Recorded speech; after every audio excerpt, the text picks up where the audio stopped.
আজ আমরা দেখব দস্যু রত্নাকর কিভাবে হয়ে উঠলেন মহর্ষি বাল্মীকি।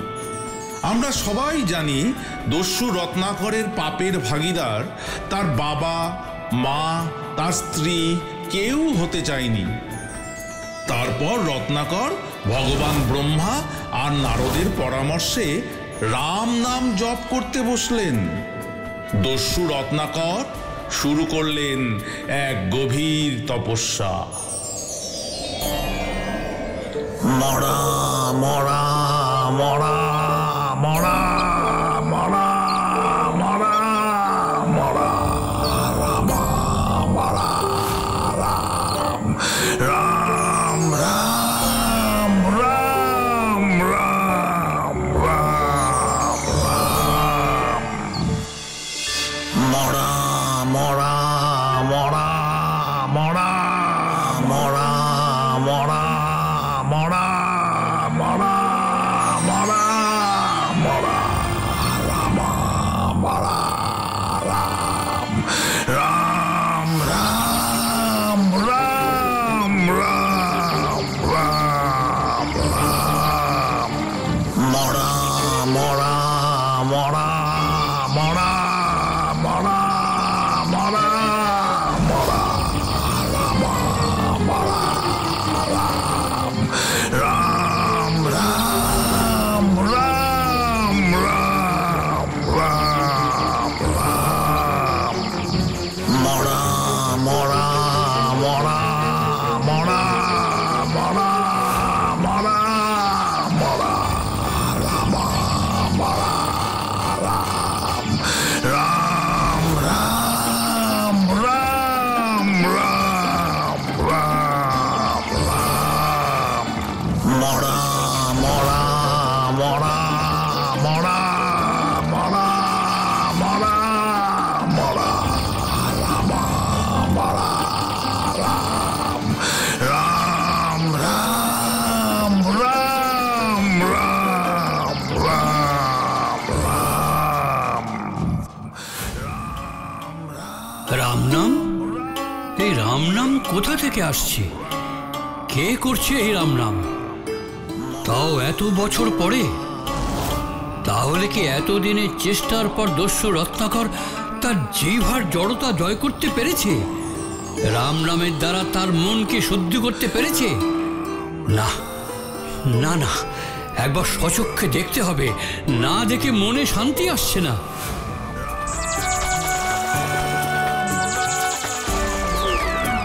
রাম রাম রাম রাম রাম রাম হ্যাঁ হ্যাঁ হ্যাঁ, এখান থেকেই তো রাম নাম শোনা যাচ্ছে, কিন্তু কই, কোথাও তো কেউ নেই, কাউকে তো দেখতে পাচ্ছি না। রাম রাম রাম এই তো এই তো এই তো সেই উইয়ের ঢিবি, এর ভেতর থেকেই তো রাম নাম আসছে। তার মানে দস্যু রত্নাকর তার দীর্ঘদিনের সাধনায় সিদ্ধি লাভ করেছে, তার মনকে শুদ্ধি করতে পেরেছে। তার মানে দীর্ঘ 60,000 বছর পর রাম মাহাত্ম্য প্রচারের সময় এসেছে। কিন্তু তার আগে এই উই ঢিবি অর্থাৎ বাল্মীকির থেকে রত্নাকরকে উদ্ধার করা প্রয়োজন। রাম রাম রাম রাম রাম রাম রাম। প্রণাম প্রজাপতি ব্রহ্মা। দেবরাজ ইন্দ্র, অত্যন্ত গুরুত্বপূর্ণ প্রয়োজনে আজ আমি আপনাকে স্মরণ করেছি। আদেশ করুন প্রজাপতি। দীর্ঘ 60,000 বছর একাগ্র তপস্যায় রাম নাম জপ করে রত্নাকরের পাপ মুক্তি হয়েছে। এই রাম নাম জপ করতে করতে দস্যু রত্নাকরের চারিদিকে উই পোকা অর্থাৎ বাল্মীকির আবরণ সৃষ্টি হয়ে গেছে। তাই পরবর্তী 7 দিন এমন বৃষ্টিপাতের সৃষ্টি করুন যাতে এই মাটির তৈরি কঠিন উইয়ের ঢিবির আবরণ গলে গিয়ে নতুন এক রত্নাকরের প্রকাশ ঘটুক। যথা আজ্ঞা প্রজাপতি ব্রহ্মা। রাম রাম রাম রাম রাম রাম রাম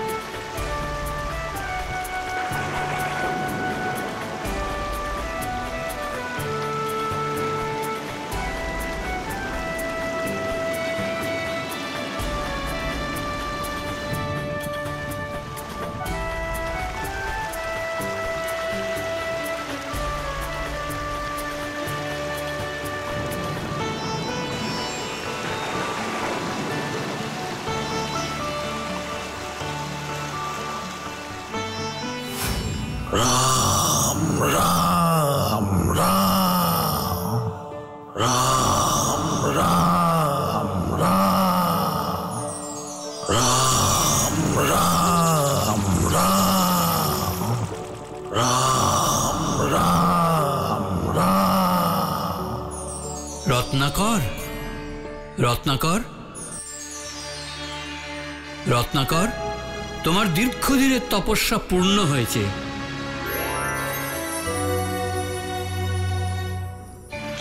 আমার প্রণাম গ্রহণ করুন প্রভু। দীর্ঘ 60,000 বছর পর অপেক্ষার অবসান ঘটেছে, তোমার পাপ মুক্তি ঘটেছে। এই দীর্ঘ সময় ধরে একাগ্র তপস্যায় রাম নাম জপ করে তুমি তোমার মনকে শুদ্ধি করতে পেরেছ। ওই প্রকার ঢিবি অর্থাৎ বল্মীকের থেকে বেরিয়ে দস্যু রত্নাকরের এক নবজন্ম লাভ হয়েছে। আর এই নবজন্মের সাথে সাথে তোমার কর্মজীবনও পরিবর্তন হয়েছে। আর তোমার কর্মজীবনের সাথে সাথে তোমার এক নতুন নামকরণ হওয়া বাঞ্ছনীয়। এই নবজন্ম তো আপনারই দান। এই জীবনে আপনি আমার পিতৃসম প্রভু, তাই আমার নতুন নামকরণ আপনি নিজেই করুন। আচ্ছা, বেশ বেশ, তোমার কোনো মাতৃগর্ভে জন্মগ্রহণ হয়নি। বল্মীক অর্থাৎ উয়ের ঢিবি ভেদ করে তোমার জন্ম হয়েছে, তাই আজ থেকে তোমার নাম বাল্মীকি। বাল্মীকি? হ্যাঁ পুত্র, হ্যাঁ, তুমি আর দস্যু রত্নাকর নও। আজ থেকে তুমি হলে বাল্মীকি। রাম মাহাত্ম্য বর্ণনা করাই তোমার এই নবজন্মের এক এবং একমাত্র কাজ হবে, এবং তার জন্য সর্বপ্রথম তোমাকে রামায়ণ রচনা করতে হবে। রামায়ণ? সেখানে তুমি ছন্দবদ্ধভাবে শ্রীরামের জীবন ও কীর্তি কবিতার আকারে লিখবে, আর পৃথিবীবাসী সেই রামায়ণ পড়ে এবং শুনে রাম মাহাত্ম্য জানবে। কিন্তু সে কি করে সম্ভব প্রভু? আমি যে এক বিদ্যাহীন মানুষ, আমি কি করে রামায়ণ লিখব প্রভু? চিন্তা করো না বৎস, তোমার জিহ্বায় স্বয়ং দেবী সরস্বতী নিজে এসে অবস্থান করবেন। তুমি শুধু শুদ্ধাচারী হয়ে থেকো। যথাজ্ঞা প্রভু।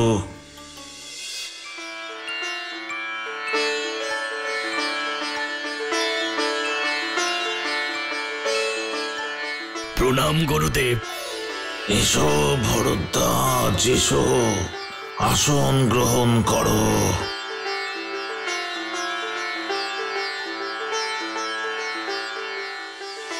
আজ ভোরবেলা স্বপ্নে আপনাকে দেখলাম, খুব চিন্তান্বিত মনে হলো। কুশল সংবাদটি নিতে ছুটে এলাম আপনার কাছে।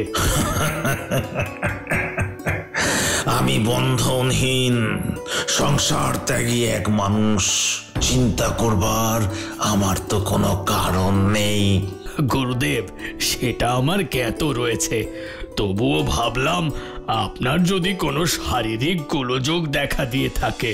যদিও তুমি আমার শিষ্য ভরদ্বাজ, তবে আমি কিন্তু জন্ম বিচারে তোমার থেকেও কনিষ্ঠ। দীর্ঘ 60,000 বছর তপস্যার শেষে সবে মাত্র কদিন আগেই আমি নবজন্ম লাভ করেছি। সেটা কিন্তু ভুলে গেলে চলবে না ভরদ্বাজ। আপনারই মতো আপনার রসিকতাও অত্যন্ত কোমল ও মনোরম। হবে হয়তো ভরদ্বাজ, কিন্তু আমার এই নতুন জীবনের লক্ষ্য যে কেবল রসিকতা করা নয়। কিছুই তো বুঝতে পারছি না যে কিভাবে আমি প্রভুর আদেশ পালন করব। কিন্তু আমি যে বড় ক্লান্ত হয়ে উঠছি। এভাবে কর্মহীন হয়ে বসে থাকতে আর যে ভালো লাগছে না। এত ব্যাকুল হবেন না। আদেশ যখন প্রভু দিয়েছেন, তবে তা পূরণের পথও তিনিই দেখাবেন। সেই আশাতেই তো বসে আছি ভরদ্বাজ, তাছাড়া যে আর কোনো উপায়ও নেই। আজ যখন আমি তাড়াতাড়ি চলে এসেছি, তখন বরং চলুন আজ ওই উত্তরের সরোবরটিতে যাওয়া যাক, মনটাও একটু শান্তি পাবে। ঠিক আছে, চলো তবে।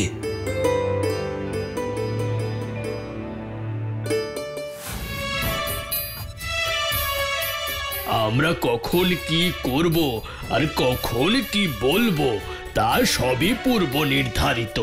সেই কথা তো আপনিই বলেন। তাহলে আপনি এইটাই ভাবুন না, এই যে আপনি এই মুহূর্তে কর্মহীন হয়ে রয়েছেন বলে কষ্ট পাচ্ছেন, সেটা কিন্তু প্রভুরই ইচ্ছে। সেটাই ভাবার চেষ্টা করি সব সময়, তবুও মাঝে মাঝে। আর কোনো চিন্তা করবেন না।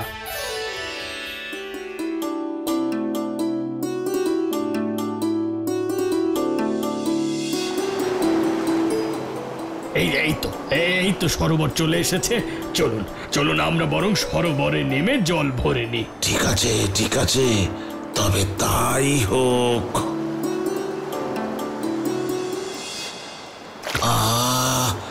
কি শীতল জল, মনটা যে জুড়িয়ে যাচ্ছে।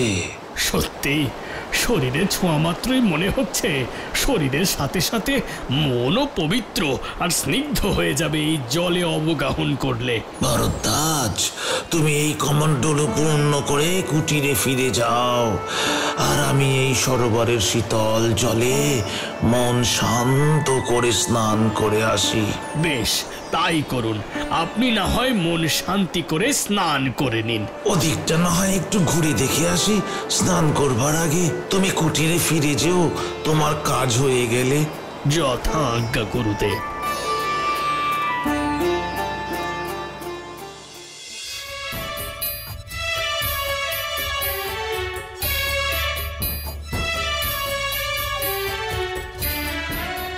বাহ, কি সুন্দর ফুল, কি মিষ্টি তার গন্ধ। যেমন সুন্দর দেখতে তেমনি সুন্দর এর গন্ধ। আর এই মনোরম স্থান, মনটা যে ভরে যাচ্ছে।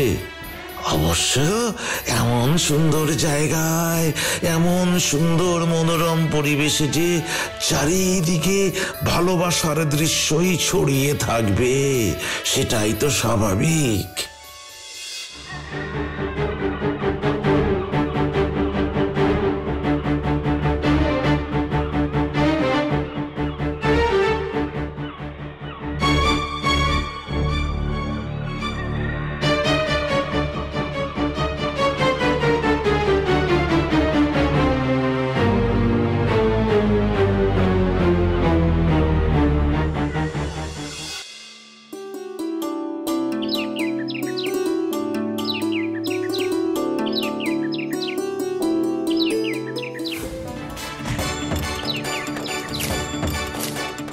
আরে, এ কোন দুরাচারীর কাজ!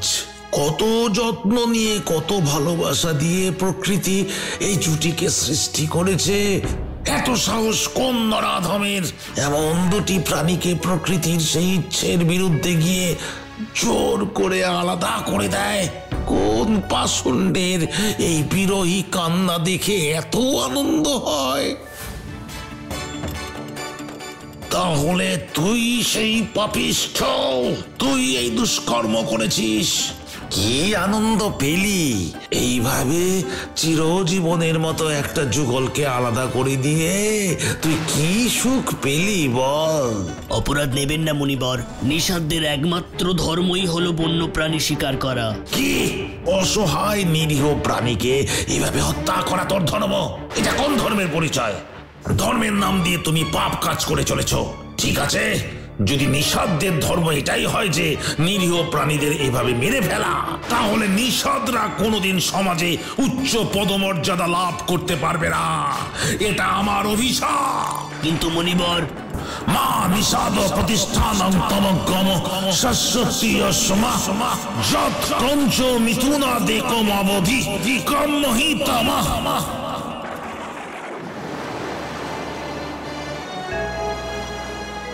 গুরুদেব, কিছু হয়েছে? এত তাড়াতাড়ি আপনি ফিরে এলেন? আজ একখানা এমন অদ্ভুত কাণ্ড হলো। কি কাণ্ড গুরুদেব? কি হয়েছে? এক নিষাদ পুত্র আজ বনের মধ্যে একটি ক্রঞ্চকে তীরবিদ্ধ করে হত্যা করে। সে বলে এটাই নাকি তার ধর্ম। আমি রেগে গিয়ে তাকে অভিসম্পাত করি। এটাই তো উচিত গুরুদেব। অন্যায় যখন করেছে শাস্তি তো তখন পেতেই হতো। হ্যাঁ, সেটা ঠিক, কিন্তু অভিশাপ যখন আমি তাকে দিই তখন সেই অভিশাপ আমার মুখ দিয়ে সংস্কৃত ভাষায় উচ্চারিত হয়। শুধু তাই নয়, পংক্তি দুটি ছিল সমান লয় বিশিষ্ট, ছন্দবদ্ধ, একেবারে গান গাইবার যোগ্য। মা নিষাদ প্রতিষ্ঠানং তমগম শাশ্বতীয়সমা যৎ ক্রঞ্চ মিথুনাদেকম অবধি কম্মহিতমা। ভরদ্বাজ, এটাই কি তাহলে শ্লোক? এই কি তবে শ্লোক রূপে পরিচিত হবে পরবর্তীকালে? গুরুদেব, আমার বিচার বুদ্ধিতেও তো সেটাই মনে হচ্ছে। একেই বোধহয় শ্লোক বলে। কিন্তু এমন কথা আমার মুখ দিয়ে কিভাবে বেরোলো? আর এই শ্লোকের অর্থই বা কি?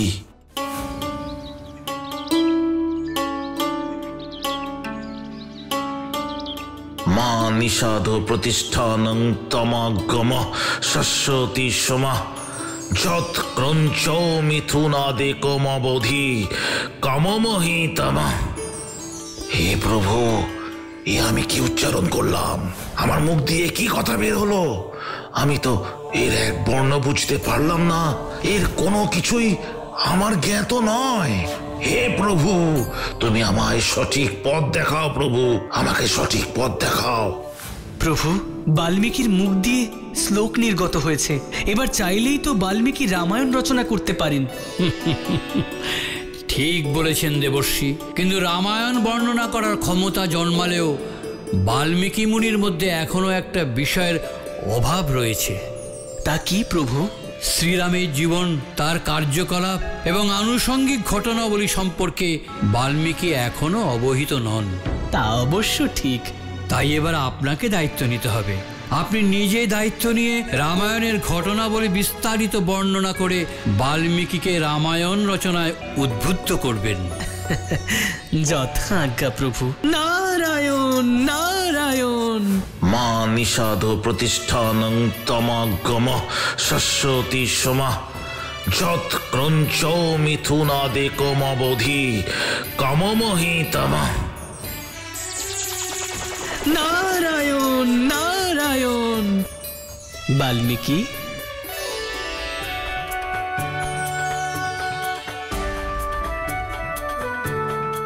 দেবর্ষি নারদ, আপনি স্বয়ং আমার দরজায় এসেছেন। নারায়ণ নারায়ণ। আসুন দেবর্ষি, আসুন, গ্রহণ করুন।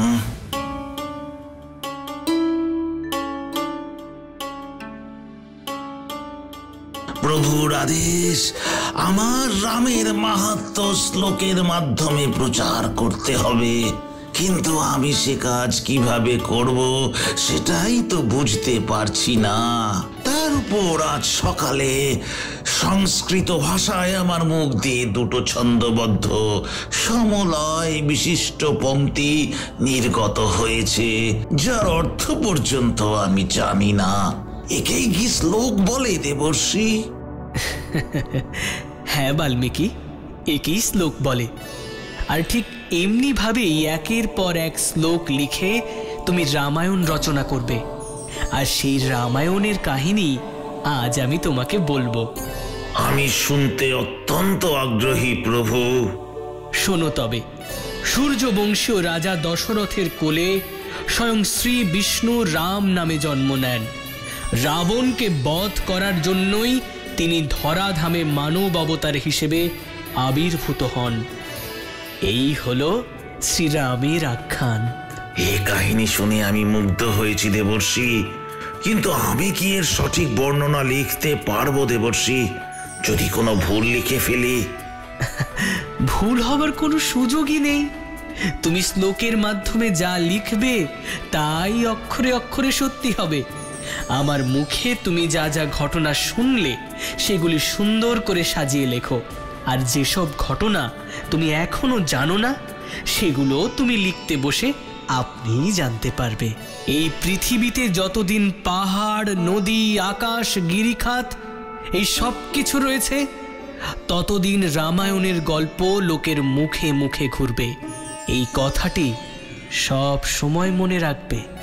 আর যতদিন পৃথিবীতে রামায়ণ থাকবে ততদিন মানুষের মনে তোমার নামও সর্বদা উজ্জ্বল হয়ে থাকবে। আশীর্বাদ করুন আমায়, যাতে আমি আপনার দেওয়া এই দায়িত্ব অত্যন্ত সুষ্ঠুভাবে পালন করতে পারি। নারায়ণ নারায়ণ।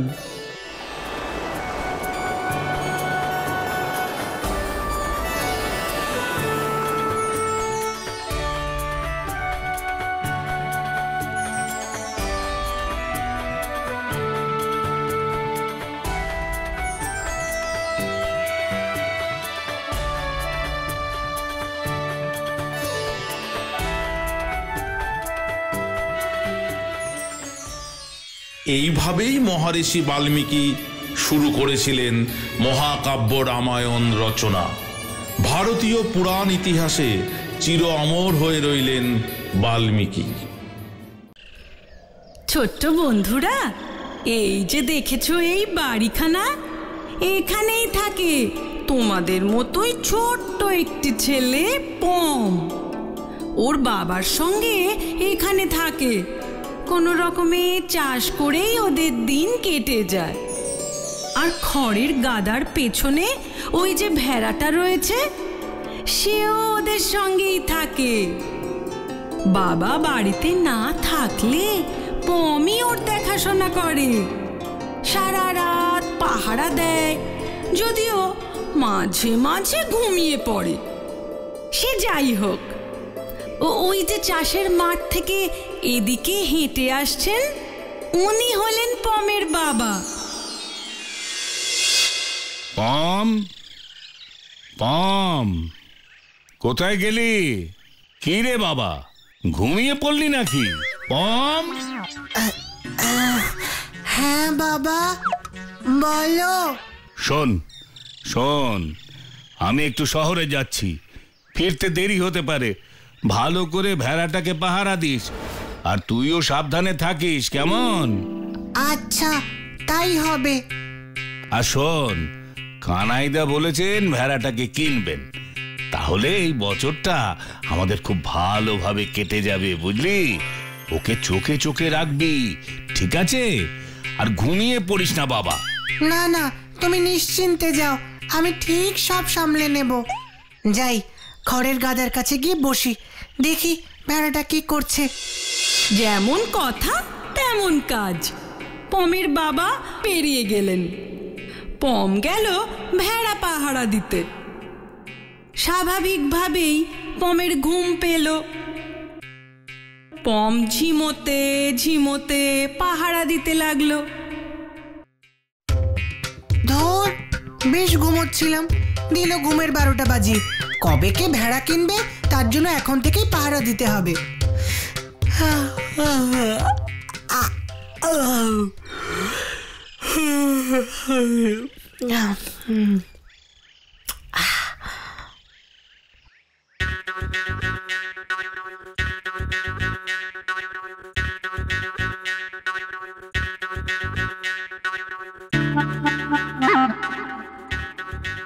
যা হওয়ার তাই হলো।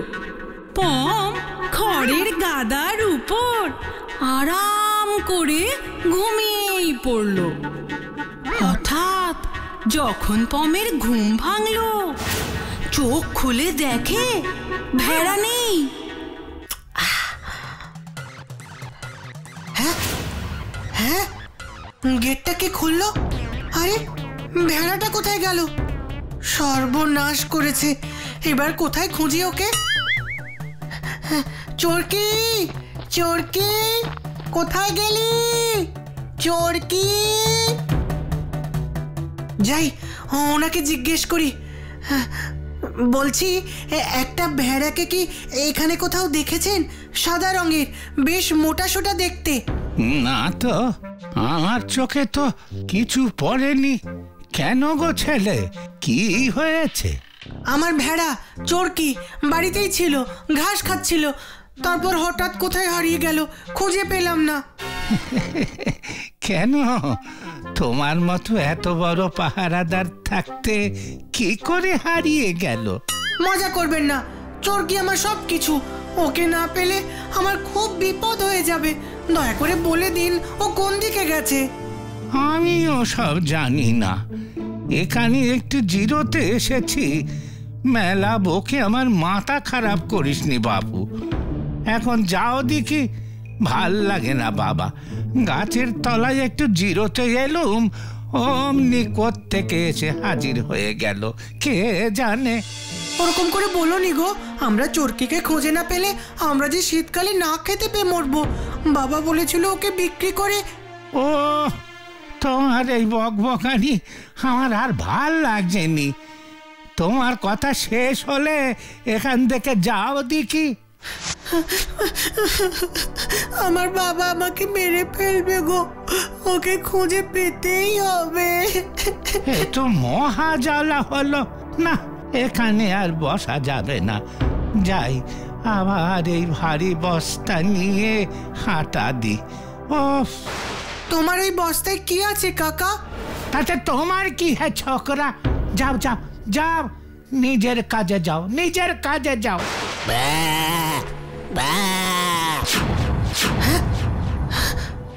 ওই তো চরকির আওয়াজ।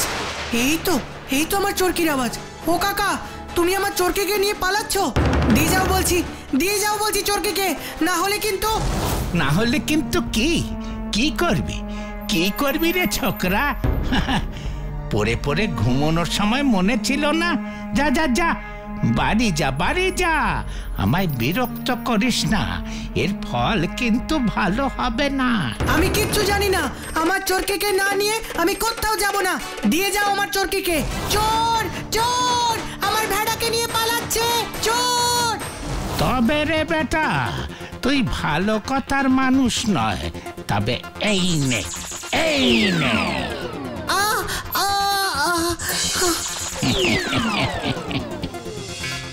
যা, পম যে ভেড়া হয়ে গেল। এবার পমের কি হবে? পমকে তো কেউ চিনতেই পারবে না।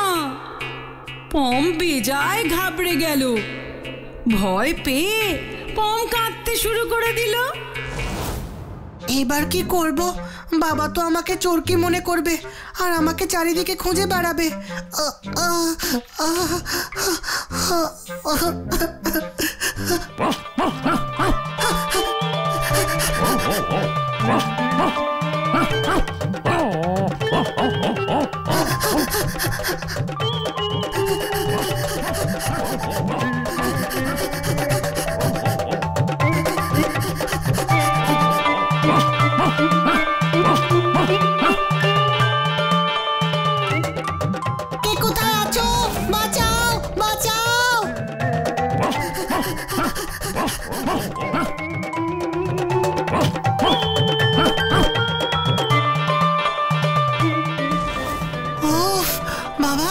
বেঁচেছি।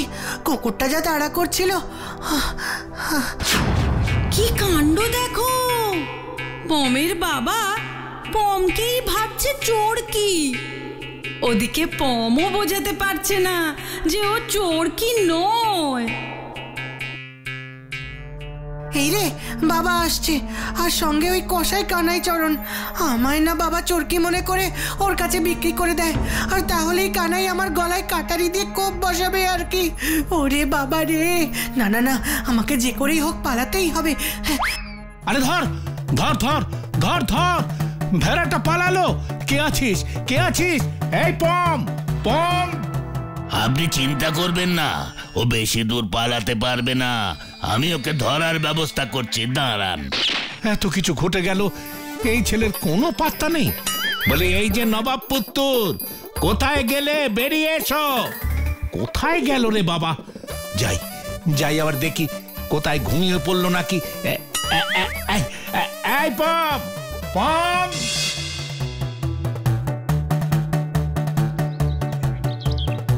পম এদিকে পালিয়ে পালিয়ে বেড়াচ্ছে। দৌড়তে দৌড়তে পম এসে পড়লো এমন এক জায়গায় যেখানে পমের সঙ্গে দেখা হয়ে গেল চোরকির। এ কি চোরকি, তুই এখানে? আর আমি তোকে সব জায়গায় খুঁজে বেড়াচ্ছি। তুমি ঘুমোচ্ছিলে, তাই আমি একটু বাইরে হাওয়া খেতে বেরিয়েছিলাম। কিন্তু তুমি আমার মতন হয়ে গেলে কি করে? একটা দুষ্টু বুড়ো লোক তার জাদু লাঠি দিয়ে আমাকে এরকম বানিয়ে দিয়েছে। বলছি, একটা ভেড়াকে কি এখানে কোথাও দেখেছেন? সাদা রঙের, বেশ মোটা সোটা দেখতে। না তো, আমার চোখে তো কিছু পড়েনি। কেন গো ছেলে, কি হয়েছে? আমার ভেড়া চোরকি বাড়িতেই ছিল, ঘাস খাচ্ছিল, তারপর হঠাৎ কোথায় হারিয়ে গেল, খুঁজে পেলাম না। কেন, তোমার মতো এত বড় পাহারাদার থাকতে কি করে হারিয়ে গেল? মজা করবেন না, চোরকি আমার সব কিছু। ওকে না পেলে আমার খুব বিপদ হয়ে যাবে। দয়া করে বলে দিন ও কোন দিকে গেছে। আমিও সব জানি না, এখানে একটু জিরোতে এসেছি। মেলা বকে আমার মাথা খারাপ করিসনি বাবু। ওরকম করে বলো নি গো, আমরা চোরকিকে খুঁজে না পেলে আমরা যে শীতকালে না খেতে পেয়ে মরবো। বাবা বলেছিল ওকে বিক্রি করে। ও, তোমার এই বকবকানি আমার আর ভাল লাগছেনি। তোমার কথা শেষ হলে এখান থেকে যাও দেখি। আমার বাবা আমাকে মেরে ফেলবে গো, ওকে খুঁজে পেতেই হবে। এ তো মহা জ্বালা হলো না, এখানে আর বসা যাবে না। যাই, আবার এই ভারী বস্তা নিয়ে হাঁটা দি। ও, তোমার এই বস্তায় কি আছে কাকা? তাতে তোমার কি হে ছোকরা? যাও যাও যাও, নিজের কাজে যাও, নিজের কাজে যাও।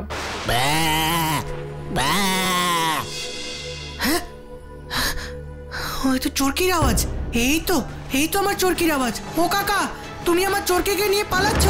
দিয়ে যাও বলছি, দিয়ে যাও বলছি চোরকিকে, না হলে কিন্তু। না হলে কিন্তু কি? কি করবি, কি করবি রে ছোকরা? পরে পরে ঘুমানোর সময় মনে ছিল না? যা যা যা, বাড়ি যা, বাড়ি যা। আমায় বিরক্ত করিস না, এর ফল কিন্তু ভালো হবে না। আমি কিচ্ছু জানি না, আমার চোরকিকে না নিয়ে আমি কোথাও যাব না। দিয়ে যাও আমার চোরকিকে। চোর চোর, আমার ভেড়াকে নিয়ে পালাচ্ছে চোর। তবে রে বেটা, তুই ভালো কথার মানুষ নয়।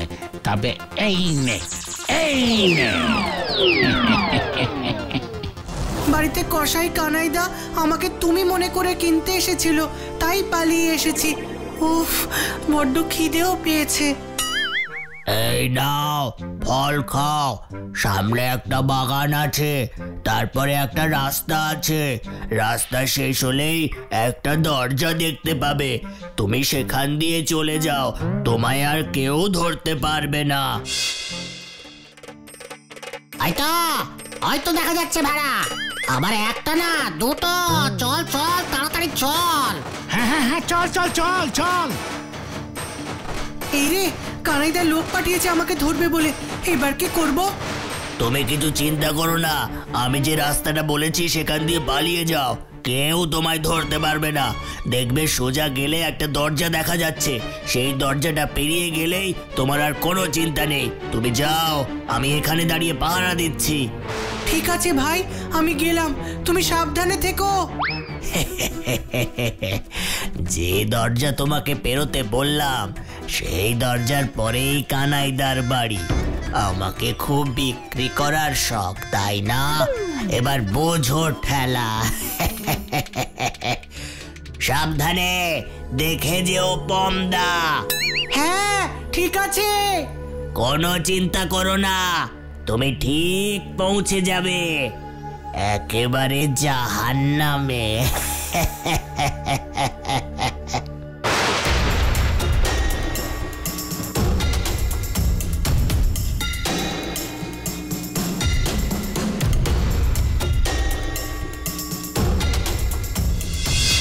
চোরকির কথা মতো তার দেখানো গোপন রাস্তাতেই পম গেল।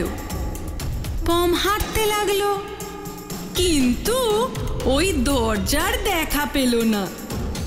হাঁটতে হাঁটতে পম হাঁফিয়ে গেল। যেখানে ভূতের ভয় সেখানেই সন্ধে হয়। ক্লান্ত পম একটু জিরোতে বসেছে, অমনি সামনে ওই কসাই কানাই এসে হাজির।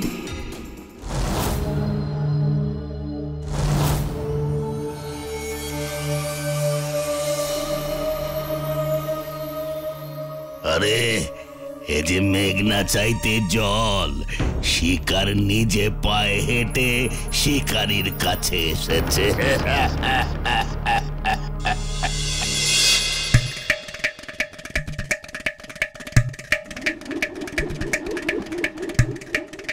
ওরে বাবারে, এই তুই আমায় কোথায় পাঠালি রে চোরকি? আমায় ছেড়ে দাও, আমি আসল ভেড়া নই, ছেড়ে দাও, বাঁচাও বাঁচাও। আমি ভেড়া নই, আমি পম পম, আমায় ছেড়ে দাও, আমায় মেরো না, আমি পম। ও বাবা বাঁচাও। পম পম। হ্যাঁ হ্যাঁ, আমি পম, আমি পম। ব্যাস, এক ঝটকায় পমের ঘুম ভেঙে গেল। সঙ্গে সঙ্গে ভেঙে গেল পমের স্বপ্ন। সামনে দেখে ওর বাবা দাঁড়িয়ে। আবার নবাব পুত্তুর ঘুমিয়ে ঘুমিয়ে স্বপ্ন দেখছেন, ভেড়া না পম। তার স্বপ্নে কি নিজেকে ভেড়া দেখছিলি? এই তোর পাহারা দেবার নমুনা। আমি কিনা নিশ্চিন্তে আছি আর উনি পড়ে পড়ে এখানে ঘুমোচ্ছেন। না মানে আমি ঠিক কি হলো জানি না। আমি কি তাহলে স্বপ্ন দেখলাম? চোরকি চোরকি কোথায় বাবা? কেন? তার যা কাজ সে তাই করছে, ঘাস খাচ্ছে, মাঠে চড়ে বেড়াচ্ছে। আমার ভাগ্য ভালো যে কোথাও পালিয়ে যায়নি, না হলে সর্বনাশ হয়ে যেত। আর তোকে ভরসা করে আমি ছেড়ে যাব না। না বাবা, আমি এবার থেকে ভালো করে পাহারা দেব, আর আমি ঘুমিয়েও পড়বো না। আমার খুব শিক্ষে হয়েছে। কই হে সব, আমি ঠিক সময় মতো এসে গেছি। ওহো, হ্যাঁ হ্যাঁ হ্যাঁ, এসো এসো। পম, যা তো বাবা, চোরকিকে নিয়ে আয় তো এখানে। না বাবা, আমি আর চোরকিকে বিক্রি করব না। ওর যে কত কষ্ট সেটা আমি খুব ভালোভাবে বুঝে গেছি বাবা। আরে শোনো শোনো, তোমার ছেলে কি বলছে শোনো। আমি তো ওকে নিতেই এসেছি, না নিয়ে তো আমি যাব না খোকা। কিন্তু চোরকিকে বিক্রি না করলে আমরা সারাটা বছর খাবো কি রে বাবা? আমরা ঠিক কিছু একটা ব্যবস্থা করে নেব বাবা, কিন্তু ওকে আমি আর বিক্রি করতে দেব না। ওরা মুখে তো কিছু বলতে পারে না, কিন্তু ওদেরও তো কষ্ট হয় বাবা। ধরো ওর জায়গায় যদি আমি থাকতাম, তাহলে টাকার অভাবে তুমি কি আমাকেও বিক্রি করে দিতে বাবা? ছি ছি বাবা, এসব এসব কথা কি বলছিস তুই? এসব কথা বলতে নেই। কানাই কাকা ওকে নিয়ে গিয়ে মেরে ফেলবে। আমি কিছুতেই এটা হতে দেব না বাবা, কিছুতেই হতে দেব না। সকাল সকাল কাজে বেরিয়ে একই ফ্যাসাদে পড়লাম রে বাবা। তাড়াতাড়ি বলো কি করবে, আমার আরো অনেক কাজ পড়ে আছে। না গো কানাইদা, পম যখন চাইছে না তখন থাক। আমিও আর ভেড়াটাকে বিক্রি করব না। বাবা তুমি খুব ভালো বাবা, তুমি খুব ভালো। ওরে ওরে পম, আমিও বুঝি সোনা, টাকার অভাবে এসব করতে হয়, না হলে আমিও চাই না রে সোনা। থাক, আজ থেকে আমরা সবাই মিলে মিশে থাকবো। ভগবান আছেন মাথার উপরে, উনি একটা কিছু ব্যবস্থা ঠিকই করে দেবেন। পমের এহেন স্বপ্ন পমকে বোঝালো অবলা পশু পাখিদের কি কি কষ্ট হয়। ওরা কথা বলতে পারে না, তাই ওদের কষ্টটাও আমরা বুঝতে পারি না। আমরা মানুষেরা অবলীলায় ওদের নিজের কাজে ব্যবহার করি। আর যাই হোক, শেষ পর্যন্ত পম ওদের দুঃখটা বুঝতে পেরেছে।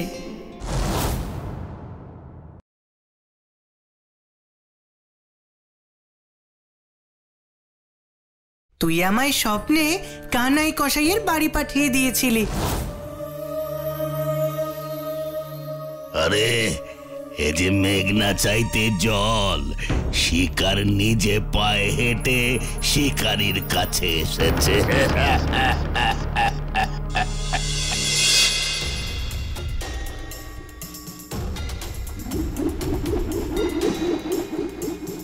ওরে বাবা রে, এই তুই আমায় কোথায় পাঠালি রে চোরকি? আমায় ছেড়ে দাও, আমি আসল ভেড়া নই, ছেড়ে দাও, বাঁচাও বাঁচাও। কিন্তু আমি দেখ তোকে কসাইয়ের হাত থেকে কি সুন্দর বাঁচিয়ে আনলাম। সবাই যদি এইভাবে মিলেমিশে থাকতো তাহলে আমাদের পৃথিবীটা আরো সুন্দর হতো রে চরকি। বন্ধুরা, তোমরাও পশু পাখি এদের যত্ন করো, ওদেরও তো কষ্ট হয়, দুঃখ হয়, ওদের কখনো কষ্ট দিও না, তাহলে দেখবে তোমাদেরও ভালো লাগবে। যাক, যার শেষ ভালো তার সব ভালো।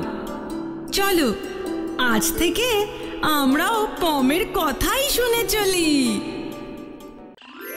অনেক দিন আগের কথা। মুরারিপুর নামে এক গ্রামে থাকত হারু নামে এক চাষি। তার ছিল এক সুন্দর ফুটফুটে এক মেয়ে, নাম তার ইন্দু। যেমন মিষ্টি দেখতে তেমনই মিষ্টি স্বভাব। কিন্তু খুব ছোটবেলায় তার মা তাকে রেখে মারা যায়। তাই বাবা আর মেয়ের মনে খুব দুঃখ। একদিন হারু তার বন্ধু গফুরের সঙ্গে ঘরের উঠোনে বসে গল্প করছে। বুঝলে গফুর, মেয়েটার মুখের দিকে তাকাতে পারি না। মা মারা মেয়েটা দিন দিন কষ্টে শুকিয়ে যাচ্ছে। কি যে করি বুঝতে পারছি না। তুই আবার একটা বিয়া কর দেখি।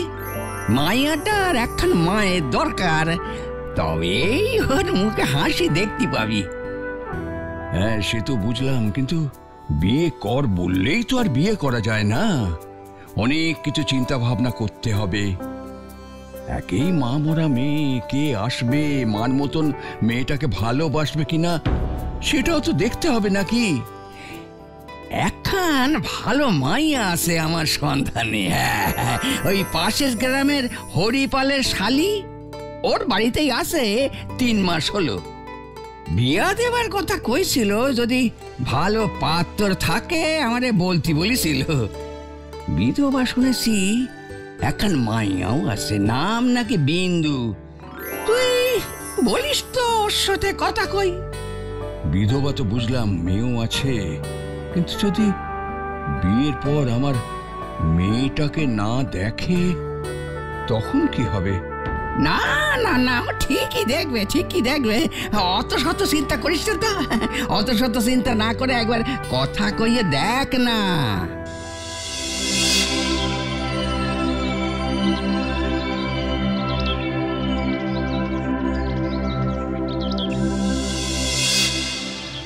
আমি চাষে যাচ্ছি রে মা।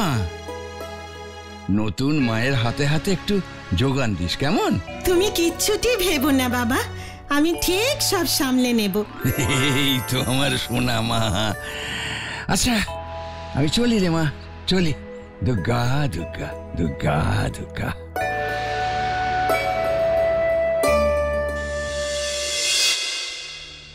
এই নে বিন্দু, এই ছোট কলসিটা করে জল ভরে নিয়ে আয়। তাহলে মা, ওই বড় বড় জালাগুলো কি করে ভরবে? অনেক সময় লেগে যাবে তো। তোকে যেটা বলছি সেটা কর। ওই জালাগুলো ইন্দু ভরবে। ওই অতগুলো জালা ইন্দু একা কি করে ভরবে মা? ওর খুব কষ্ট হবে। তার চেয়ে আমি কয়েকটা জালা ভরে রাখি। বললাম না, তুই ওই ছোট কলসিটা করে জল নিয়ে আয়, বাকিগুলো ইন্দুই ভরবে, বুঝেছিস? ঠিক আছে মা।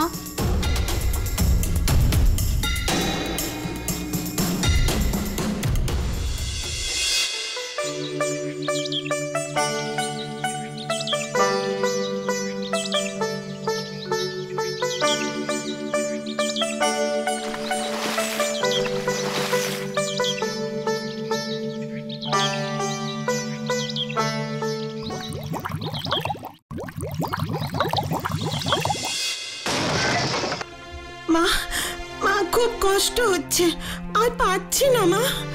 আর পারছি না বললেই হবে? বলি, বেলা যে বয়ে গেল, বাকি কাজগুলো কখন হবে শুনি? একটা কাজ করতে এত সময় লাগিয়ে দিলে কি করে হবে? এখনো কাপড় কাচা, বাসন মাজা, গুচ্ছ কাজ পড়ে আছে। এই তো মা, এক্ষুনি করে দিচ্ছি। ওইসব মিষ্টি কথায় কাজ হবে না বাপু। আগে সব কাজ শেষ করবি, তবে খেতে পাবি। যা যা, বসে না থেকে বাকি কাজগুলো তাড়াতাড়ি শেষ কর, আমায় আবার যাত্রা পালা দেখতে যেতে হবে। কি হলো কি? হাঁ করে দেখছিস কি? যা। হ্যাঁ মা, এই তো যাচ্ছি।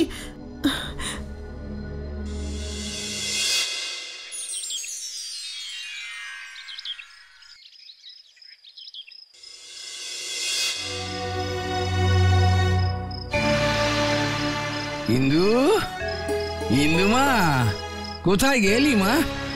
এক গ্লাস জল দে তো। হ্যাঁ বাবা, এই নাও। এ কি, তুই? ইন্দু কোথায় গেল? আমি বলছি, সারাদিন গায়ে হাওয়া লাগিয়ে ঘুরে বেড়ায় তোমার ইন্দু মা।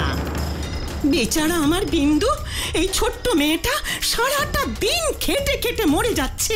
সে কি? না না না, এ কথা আমি বিশ্বাস করি না।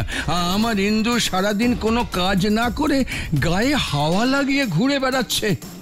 এ তুমি কি বলছো কি? হ্যাঁ, আমি তো মিথ্যে কথাই বলছি। আমি আর আমার মেয়ে তো খুব খারাপ, আর তোমার ইন্দু ও খুব ভালো মেয়ে। তাহলে সে কোথায় গেল? হ্যাঁ, কোথায় গেল? এত সন্ধে হয়ে গেল, তবুও তার পাত্তা নেই। হ্যাঁ, আমিও তো সেটাই ভাবছি। এত সন্ধেবেলায় মেয়েটা গেল কোথায়? না না, এরকম তো কখনো করে না। দিদি পুকুর ঘাটের কাছে গেছে। শুনেছ তো? শুনেছ? এই ভর সন্ধেবেলায় সে এখন পুকুর ঘাটের হাওয়া খেতে গেছে। মা গো, ছি ছি ছি ছি ছি। তোমাদের যা বলার বলা হয়ে গেছে, এখন তোমরা ভেতরে যাও। ইন্দুর সাথে আমি কথা বলবো।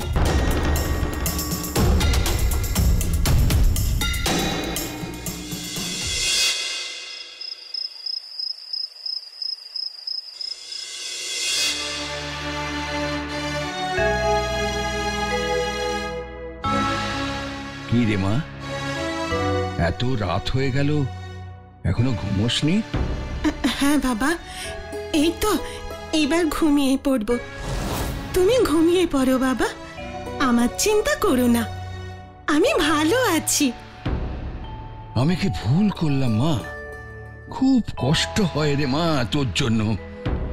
সারাটা দিন হাড় ভাঙা খাটুনি খাটার পরেও রাতে ঘুমোতে না গেলে আমি কি করে নিশ্চিন্তে ঘুমিয়ে পড়বো বলতো মা? এই তো বাবা, আমি শুয়ে পড়ছি। তোর মা বেঁচে থাকলে আমায় কি এত চিন্তা করতে হতো রে মা? চল চল মা, চল শুয়ে পড়বি, চল।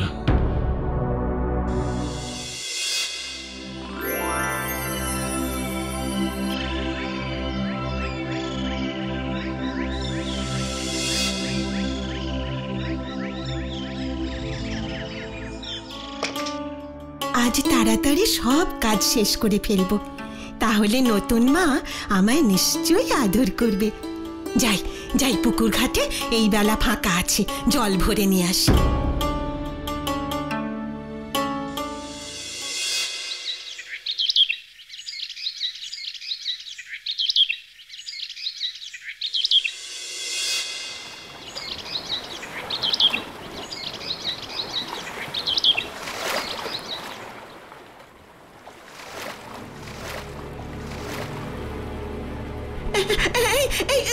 ধরো ধরো, কেউ আছো? কেউ আছো কোথাও? আমার কলসিটা ভেসে চলে গেল, একটু ধরে দাও না। এখন আমি মাকে কি বলবো? ভাবলাম তাড়াতাড়ি কাজ সেরে মাকে খুশি করব, কিন্তু তার বদলে আমার এত বড় ক্ষতি হয়ে গেল। এখন বাড়িতে সবাই আমায় খুব বকবে।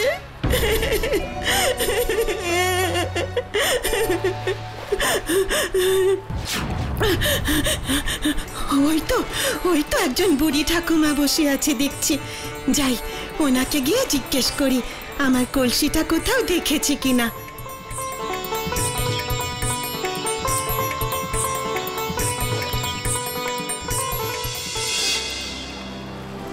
ও ঠাকুমা, তুমি কে গো? আগে তো তোমায় কখনো দেখিনি এইদিকে। আমি তো এখানেই থাকি। তুই কে? এদিকে কি করতে এসেছিস? ও মা, তোর চোখে জল তো দেখছি। কি হয়েছে তোর? আমি কলসি করে জল ভরতে এসেছিলাম এইদিকে, কলসিটা হঠাৎ ভেসে চলে গেল, কোথাও খুঁজে পেলাম না।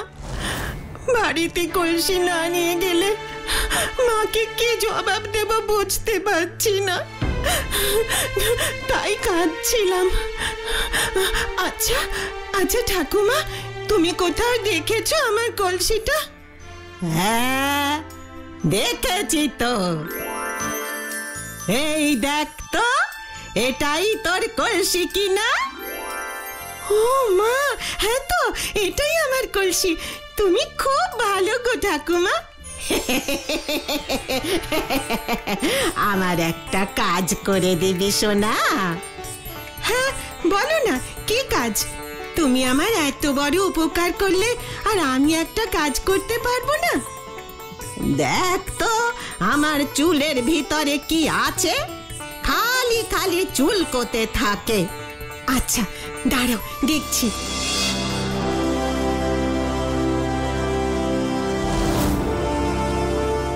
মা, এ তো দেখছি অজস্র পোকা। কি করে বলি ঠাকুমাকে?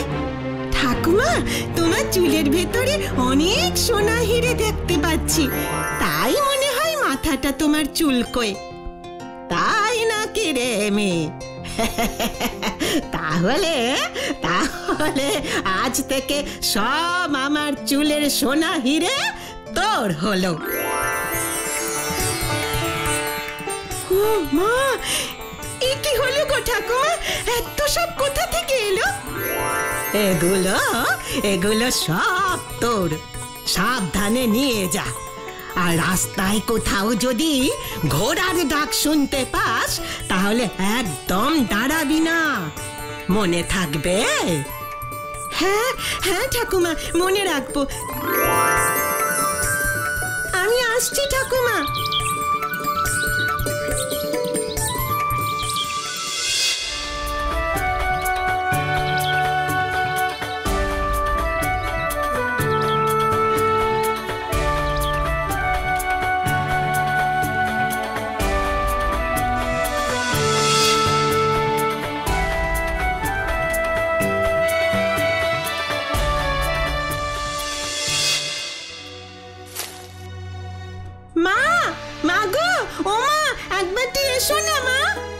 এই সাত সকালবেলা গরুর মতন চেঁচাচ্ছিস কেন? হ্যাঁ, এই দেখো না মা, কলসি ভরে তোমার জন্য কি এনেছি।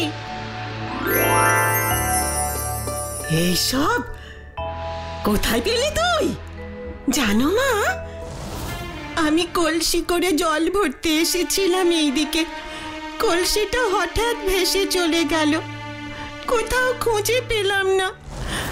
বাড়িতে কলসি না নিয়ে গেলে মাকে কি জবাব দেব বুঝতে পারছি না, তাই কাঁদছিলাম। আচ্ছা আচ্ছা ঠাকুমা, তুমি কোথাও দেখেছো আমার কলসিটা? হ্যাঁ দেখেছি তো, এই দেখ তো, এটাই তোর কলসি কিনা? ও মা, হ্যাঁ তো, এটাই আমার কলসি। তুমি খুব ভালো গো ঠাকুমা। আমার একটা কাজ করে দিবি সোনা? হ্যাঁ বলো না, কি কাজ? তুমি আমার এত বড় উপকার করলে আর আমি একটা কাজ করতে পারবো না? দেখ তো আমার চুলের ভিতরে কি আছে, খালি খালি চুলকোতে থাকে। আচ্ছা দাঁড়াও, দেখছি।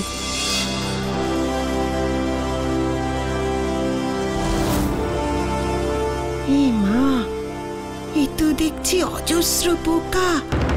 কি করে বলি ঠাকুমাকে? ঠাকুমা, তোমার চুলের ভেতরে অনেক সোনা হিরে দেখতে পাচ্ছি, তাই মনে হয় মাথাটা তোমার চুলকোয়।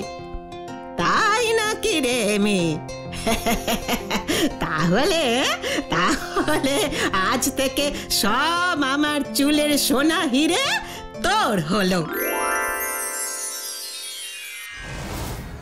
তুমি খুশি হয়েছে তো মা? কি বলছিস রে তুই? আমার তো বিশ্বাসই হচ্ছে না। তুমি খুশি হয়েছো তো মা? ঠিক আছে ঠিক আছে, বেশি কথা বলতে হবে না। কলসিটা আমায় দিয়ে নিজের কাজে চলে যা।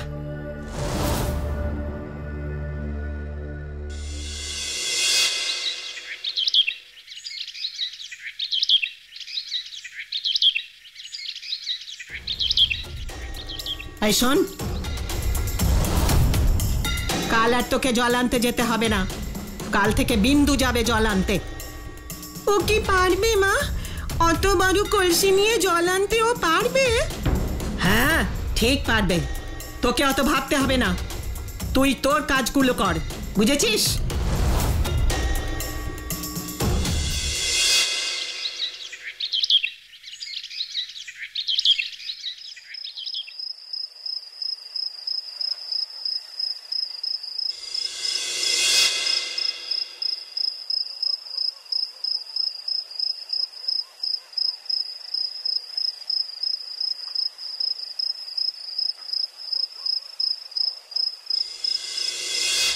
বিন্দু, কাল সকাল হতে না হতেই তুই কলসি নিয়ে পুকুর ঘাটে চলে যাবি, বুঝলি?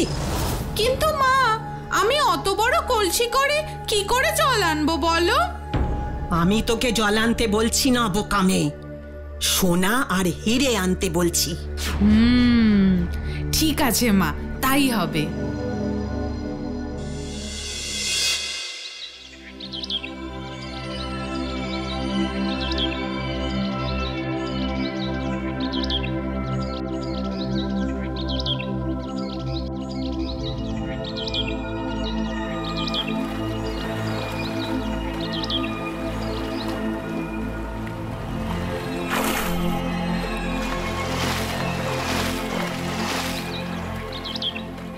কেউ কোথাও আছো? আমার কলসিটা ভেসে গেল, বাঁচাও বাঁচাও।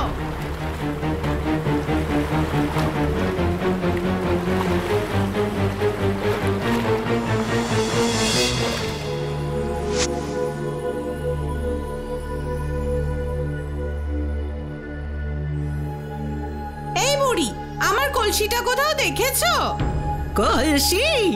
হ্যাঁ, এই নাও তোমার কলসি। তোমার দেখি বড় তাড়া, আমার একটা উপকার করবে মা? ধুর, কি আবার করতে হবে? তাড়াতাড়ি বলো। এত মেজাজ কিসের তোমার? হ্যাঁ, যা বলবার তাড়াতাড়ি বলো। আমার চুলে একটু দেখো তো কি হয়েছে, খুব চুলকোয়।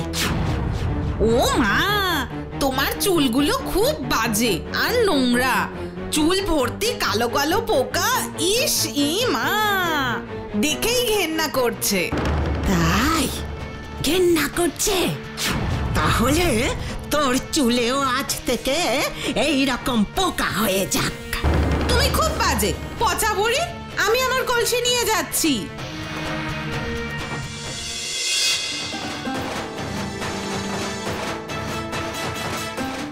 ওই ইন্দুটাই হচ্ছে সবকিছুর মূলে।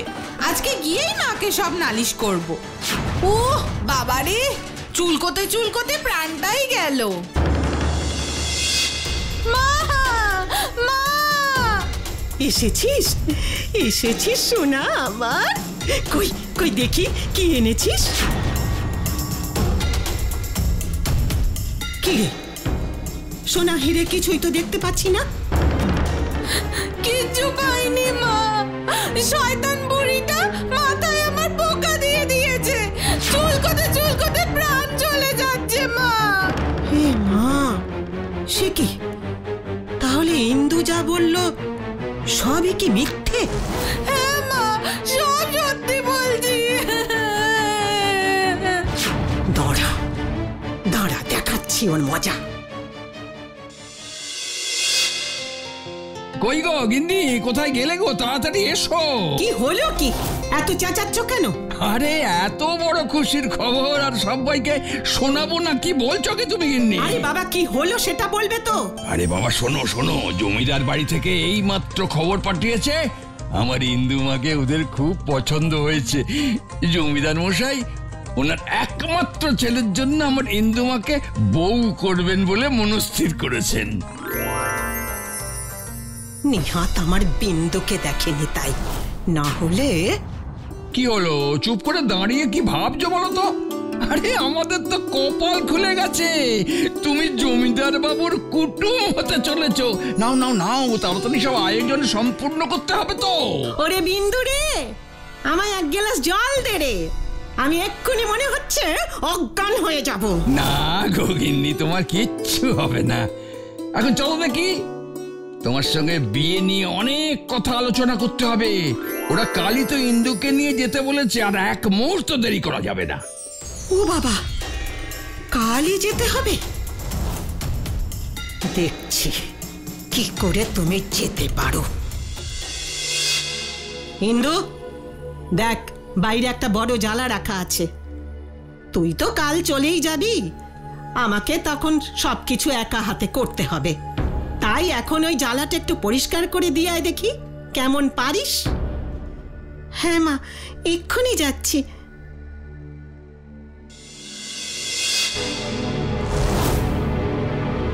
এই ইন্দু, তুই সব কাজ করে ভালো মেয়ে হয়ে থাকিস, তাই তোকে জমিদারের ছেলে বিয়ে করতে চেয়েছে।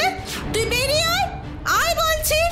আজ থেকে সব কাজ আমি করব, আমিও ভালো মেয়ে হব, তাহলে জমিদারের ছেলে আমাকেও বিয়ে করবে। আয়, বেরিয়ে বেরিয়ে আয় বলছি। ঠিক আছে বোন, সাবধানে থাকিস। আমি আসি তাহলে।